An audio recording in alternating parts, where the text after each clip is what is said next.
नमस्कार मंडळी, मी योगेश देशपांडे आपल्या मराठी हॉरोस्कोप विथ योगेश देशपांडे या चॅनलमध्ये आपल्या सगळ्यांचं सहर्ष स्वागत करीत आहे। या व्हिडिओमध्ये आपण कर्क, सिंह आणि कन्या राशीचे 27 एप्रिल 2026 ते 2 मे 2026 पर्यंतचे साप्ताहिक राशी भविष्य पाहू। कर्क राशीसाठी नवीन आठवडा काहीसा सतर्कतेचा असणार आहे। या काळात काही नवीन आव्हानं तुमच्यासमोर असतील। तुमचा व्यवसाय देखील चांगला असेल, मात्र तुम्ही मनातून खुश नसाल। धार्मिक कार्यात मन रमविण्याचा तुम्ही प्रयत्न कराल।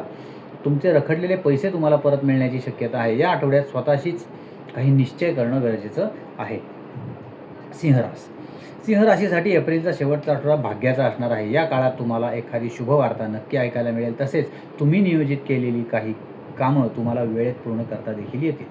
तुमच्या आरोग्याची स्थिती उत्तम असणार आहे। नशिबाची साथ तुमच्याबरोबर असणार आहे, त्यामुळे तुम्हाला चिंता करण्याची गरज नाही। राजकारणात तुम्ही सक्रिय असाल तर तुमची भरभराट होण्याची सुद्धा शक्यता आहे।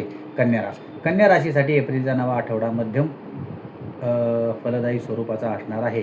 या आठवड्यात तुम्हाला ना फायदा ना तोटा असं काहीतरी समीकरण असणार आहे। तसेच तुम्हाला अनेक दिवसापासून जी चिंता वाटत होती ती चिंता लवकरच मिटेल। मित्रमैत्रिणींशी तुमच्या भेटीगाठी होतील।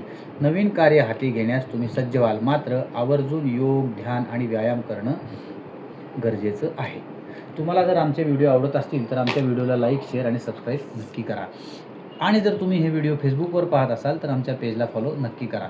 तुम्हाला तुमच्या कुंडलीविषयी जर वैयक्तिक काही जाणून घ्यायचं असेल आमच्याकडून तर आम्हाला तुम्ही मेसेज फेसबुकवर करू शकता।